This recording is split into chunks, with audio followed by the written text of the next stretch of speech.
Hello दोस्तों, नमस्कार। तो आज हम सभी पढ़ने वाले हैं संसाधन के बारे में। संसाधन क्या है? संसाधन वो चीज़ है जिसे हम लोग उपयोग करते हैं। इसमें हम लोग देखने वाले हैं संसाधन कितने प्रकार के हैं। जनरली ये 2 प्रकार के हैं। जैसे मैं ये एक हो गया मानव निर्मित संसाधन, मानव निर्मित संसाधन। दूसरा हमारा है प्राकृतिक संसाधन। इसमें आप पेड़ को ले सकते हो, ये आप नदी और झील को ले सकते हो, इसमें आप घर ले सकते हो, सड़क ले सकते हो। इसके अंतर्गत ये सब आते हैं, घर, सड़क।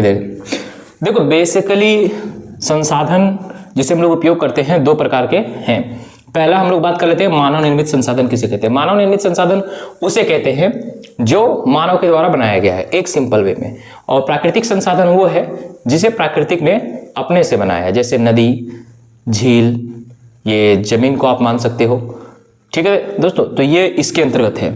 अब बात यह है कि ये मानव निर्मित और प्राकृतिक संसाधन में जो जो चीजें आती है, क्या वो अचानक से बनी है या अपने आप में? तो ये तो मानव ने बनाया, ये तो पृथ्वी ने बनाया, यानी कि जो प्राकृतिक जिसे हम कहेंगे अपने में, तो पेड़ और नदी, ये तो फॉर्मेशन जब बहुत साल पहले पृथ्वी का जब ये निर्माण हो रहा था, जब पृथ्वी अलग अलग पार्टिकल्स में बटा हुआ था, आप इसका एक 3D एनिमेशन देख सकते हो।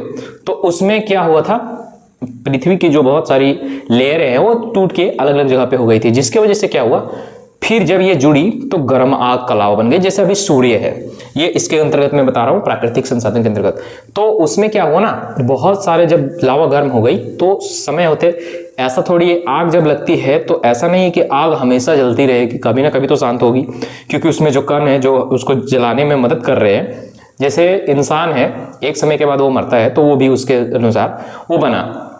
तो क्या हुआ दोस्तों, उसके बाद पता ये हुआ कि जो पृथ्वी है वो ऊपर से ठंडी पड़ने लगी। तो क्या हुआ, ऊपर परत जम गया। जहां पहले ठंड पड़ेगी वहां, अब ऐसा नहीं है, आप आग देखते हो, आग जलाते हो, ऊपर में राख बच जाती है, लेकिन अंदर में आग होती है कि नहीं होती है? तो ज्वालामुखी जब मैंने पढ़ाया था, आपको बताया था ज्वालामुखी पृथ्वी के नीचे है, अभी भी ऊपर में हमारी ठंडी है, तो लेकिन ज्वालामुखी नीचे में है, वो इसके अंतर्गत। तो क्या किया गया, जब वो सारी चीजें हुई, उसके बाद क्या हुआ, जब चीज ठंडी पड़ जाएगी तो ठंडी क्यों कैसे पड़ेगी, उसमें कुछ तो कुछ ना पानी का अंश तो आया होगा ना, तभी तो चीजें ठंडी पड़ी होंगी। ऐसे तो ठंडी पड़ नहीं सकती, या तो वातावरण बदल गया। यहाँ पे वातावरण कैसे बदला, पेड़ पौधों की वजह से। तो जरूरी नहीं कि उस समय बहुत ज्यादा लंबे लंबे पेड़ हो सकता है छोटे छोटे पेड़ पौधे हो।